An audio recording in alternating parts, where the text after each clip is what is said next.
इसके पार्ट 2 में हम लोग जानेंगे आज कंपोनेंट ऑफ मेजरमेंट में मात्रक समझना है और मात्रक के प्रकार समझना है। फिर हम लोग भौतिक राशि जानेंगे। आप यहाँ तक जान चुके हैं फिजिकल क्वांटिटी क्या होती है और मात्रक आज हम लोग समझेंगे, ठीक है।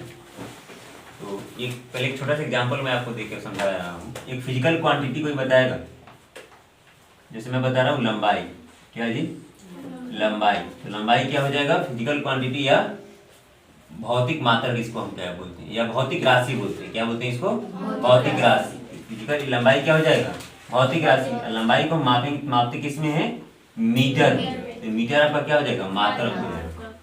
ये आपको समझ में आना चाहिए। जैसे कोई बोलेंगे कोई बच्चा 30 kg का है, कितना kg का है, 30 kg का, ठीक है। तो 30 kg का हम क्या माप रहे हैं, क्या माप रहे हैं बोलिए, द्रव्यमान माप रहे हैं। क्या माप रहे हैं, द्रव्यमान। द्रव्यमान क्या हो जाएगा, भौतिक राशि। द्रव्यमान क्या हो जाएगा, आज हम लोग जानेंगे कि भौतिक राशि का ये कौन सा प्रकार है, लेकिन आप इतना समझिए कि द्रव्यमान क्या हो जाएगा, भौतिक राशि, और ये केजी क्या हो जाएगा, मात्रक हो जाएगा। तो पहले आप भौतिक राशि पढ़ लीजिए या मात्रक पढ़ लीजिए, कोई बारीक अंतर नहीं है। मतलब आपको समझ में आना चाहिए कि भौतिक राशि क्या है और मात्रक क्या है।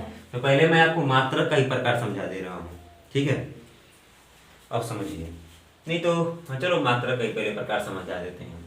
इसमें लिखा क्या है, कितने प्रकार है इसका, 3। एक फंडामेंटल यूनिट या मूल मात्रक या आधारी मात्रक, डिराइव यूनिट व्युत्पन्न मात्रक, एक क्या है सहायक मात्रक या सप्लीमेंट्री मात्रक। देखो फंडामेंटल का मतलब क्या है, मूल। मूल का मतलब मेन। मूल का मतलब मेन, मुख्य यही है। और मूल मात्रक कितने हैं, 7। कितने हैं, 7। इसका डेफिनेशन ये हो जाएगा, आप लोग मिला लेना नोट से, कि मूल मात्रक वह मात्रक है जिसको व्यक्त करने के लिए किसी अन्य मात्रक की सहायता नहीं ली जाती है। इसकी संख्या कुल कितनी है, 7 है, ठीक है। जैसे आप लंबाई को किसमें व्यक्त करोगे, लंबाई को मापने के लिए मीटर।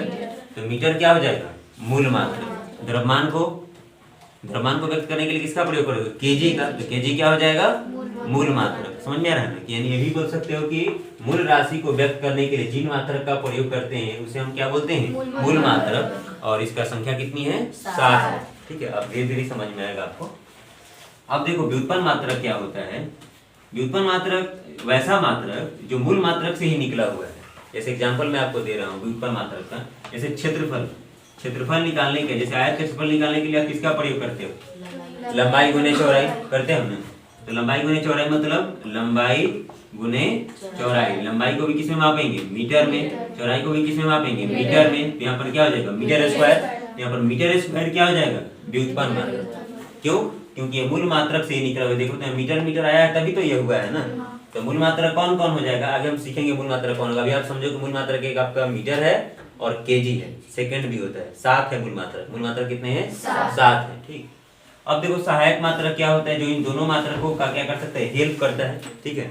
जैसे हो जाएगा आपका रेडियन और ये क्या हो जाएगा, स्टेरेडियन। हो सके तो अगला वीडियो में या अगली क्लास में आपको ये दिखाएंगे कि समतल कोण और घन कोण चित्र बनाकर आपको समझाएंगे कैसे इसका प्रयोग करता है। आप सीधे समझिएगा कि रेडियन और स्टेरेडियन क्या है, मात्रक है। रेडियन और स्टेरेडियन क्या है बोलिए, मात्रक है। कौन सा मात्रक है, सहायक मात्रक है। समतल कोण के लिए क्या हो जाता है, रेडियन, और घन कोण के लिए क्या हो जाएगा, स्टेरेडियन। इसको हम चित्र के द्वारा समझाएंगे। तो अभी आप इतना समझे कि मात्रक कितने प्रकार के हैं जनरली। कहीं किसी किताब में 2 दिया, 3 बोल सकते हो, कोई ये नहीं है। मूल मात्रक और व्युत्पन्न मात्रक, और एक क्या है, सहायक मात्रक। मूल मात्रक में कितना है, मूल मात्रक कितने है जी, 7। तो व्युत्पन्न मात्रक कितना है, इसके बारे में कुछ नहीं कहा जा सकता, बहुत है। क्या है, बहुत है, ठीक है ना। इसकी कोई लिमिट संख्या नहीं है, लेकिन बहुत ज्यादा है ये, ठीक। मतलब एक नियत आप संख्या नहीं बता सकते, ठीक है ना। और सहायक मात्रक में आपको जनरली 2 पढ़ना है 9th क्लास में। अब देखो भौतिक राशि हम की बात करते हैं।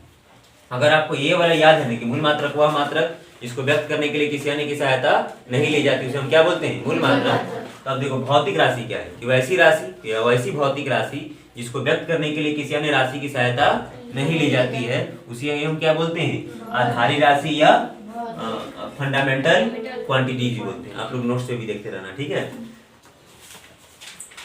अब देखो इसमें कितना है, आधारी राशि कितनी है जी, 7। कितना है, 7। लंबाई हम आगे जानेंगे, और लंबाई, द्रव्यमान, समय, ताप, ज्योति तीव्रता, विद्युत धारा और पदार्थ का परिमाण। याद रखना कि मूल आधारी राशि या मूल राशि कितनी है जी, 7 है। ठीक है, कौन कौन? लंबाई, द्रव्यमान, समय, ताप, जो कि तीव्रता, विद्युत धारा और पदार्थ का परिमाण है, ठीक है। अब देखो व्युत्पन्न राशि क्या होता है कि वैसी राशि जो क्या है आधारी राशि से ही क्या हुआ हो, उत्पन्न हुआ हो। जैसे भी मान लो मैंने क्षेत्रफल बताया, क्या बताया? क्षेत्रफल। तो क्षेत्रफल क्या हो जाएगा? व्युत्पन्न राशि हो जाएगा। क्या हो जाएगा? व्युत्पन्न राशि, क्योंकि क्षेत्रफल बनाने के क्या चाहिए? लंबाई और चौड़ाई चाहिए। लंबाई चौड़ाई क्या है? आधारी राशि है। समझ में आ रहा है ना? इस तरह से बल को भी व्यक्त करने के लिए आधारी राशि की जरूरत पड़ती है। आगे आप बल बराबर मैं आपको पढ़ाऊंगा। बल बराबर क्या होता है, किसी को मालूम? F बराबर ma होता है। बराबर क्या होता है? ma। हाँ, कुछ तेजस्वी लोग हैं जिन्हें याद नहीं है।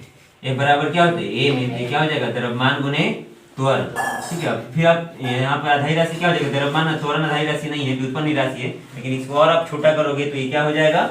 आधारी राशि हो जाएगा। तो आप सीधे समझिए कि आधारी राशि की मदद से किसको व्यक्त किया जाता है? बोलो, व्युत्पन्न राशि से। मात्रक और राशि में अंतर समझ में आना चाहिए, ठीक है ना? मात्रक और राशि में अंतर समझ में आना चाहिए। जैसे कि आप किसी दीवार को 5 न्यूटन का बल लगाकर तोड़ दिए। कितना न्यूटन लगाए?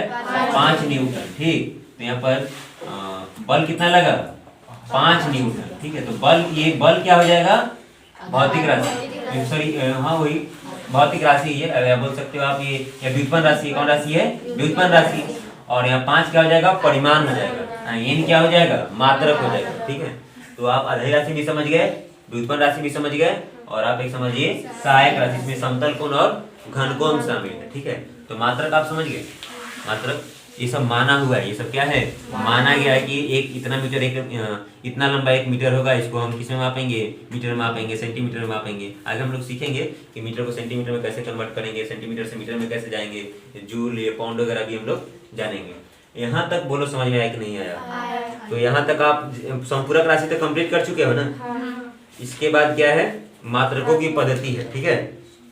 क्या जानेंगे हम लोग? मात्रकों की पद्धति। तो अगली कक्षा में हम लोग क्या सीखेंगे?